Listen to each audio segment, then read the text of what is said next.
Buongiorno a tutti. L'obiettivo di questo video è quello di illustrarvi come gestire e personalizzare il profilo all'interno del portale Autodesk Account. Entrando nel portale, la prima pagina a cui sarete indirizzati è proprio quella del profilo. Qui avrete la possibilità di gestire diverse opzioni di personalizzazione e delle preferenze. Andremo ad esaminare nel dettaglio come modificare le informazioni personali, quindi aggiornare il proprio nome, aggiornare la foto e inserire dettagli di contatto ed informazioni professionali. Le informazioni di sicurezza, quindi aggiornare il nome utente, l'indirizzo mail, la password e di poter effettuare una verifica di sicurezza in 2 passaggi. Inoltre potrete andare a modificare le impostazioni, quindi scegliere la lingua preferita per navigare all'interno del portale e anche di personalizzare le comunicazioni con Autodesk.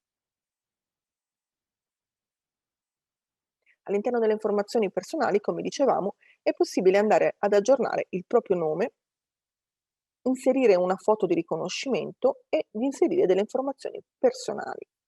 Inoltre potremo andare ad inserire quelle che sono le nostre informazioni professionali, quindi ci consentono anche di farci conoscere e di far conoscere la nostra esperienza. Inoltre è possibile andare a variare le informazioni di contatto, quindi inserire un indirizzo di mail alternativo, un numero di telefono.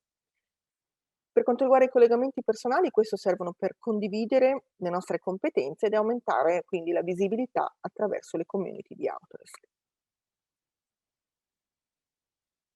Nelle informazioni di sicurezza è possibile andare a variare il nome utente, l'indirizzo email, la password e, dicevamo, di gestire la verifica in 2 passaggi. In cosa consiste questa verifica in 2 passaggi? Questa verifica consente di aggiungere un livello di sicurezza maggiore, quindi aggiuntivo, richiedendo un codice di sicurezza quando si accede all'interno di Autodesk Account. In che modo? È necessario installare un'app di autentificazione all'interno del nostro dispositivo mobile, ad esempio Duo Mobile o Google Authenticator.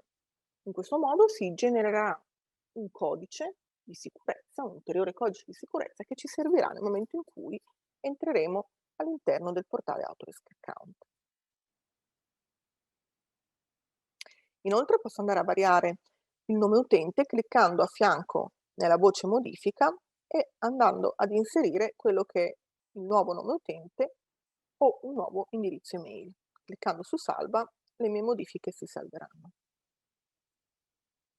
Infine nelle impostazioni è possibile scegliere la lingua preferita per tutte le comunicazioni che ricevete da Autodesk. Inoltre è possibile scegliere in che modo desiderate ricevere le comunicazioni e anche il tipo di contenuti a cui siete interessati. Queste informazioni è possibile aggiornarle ogni volta che vorrete. La gestione del profilo personale è un modo semplice per tenere i dati sempre aggiornati e per proteggere il vostro account. Per ricevere maggiori informazioni potrete andare sul sito Autodesk Knowledge Network e digitare gestione account e profilo. Qui potrete trovare diversi video tutorial o informazioni che possono esservi utili. Io vi ringrazio per l'ascolto e vi auguro una buona giornata.